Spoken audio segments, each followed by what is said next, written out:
6 years ago, I took a fateful trip to Mississippi with my husband, Baldwin Chiu, and his family in search of his grandfather's gravesite. As a Chinese American growing up in Diamond Bar, I had never ventured into the Deep South before this trip. What started out as a family vacation turned into an excavation of the hidden history of not just my husband's family, but of Chinese families in the segregated South. These discoveries greatly changed my perspective on the historical role of Asians in America. There's a lot of pain associated with the South. Slavery, the Civil War and segregation. These moments in history are always framed in black and white.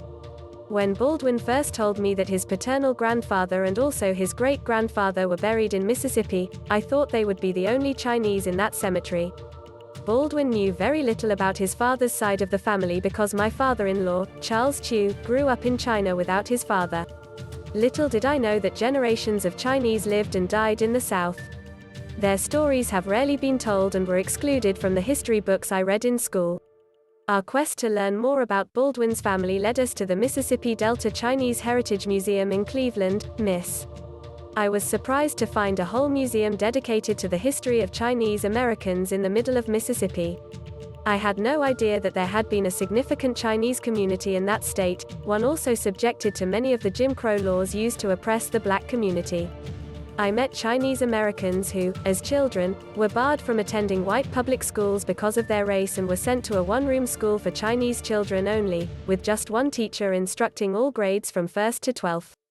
I eventually found myself in the small town of Pace, where Baldwin's family grocery store was once located, and which remains a town with a majority black population.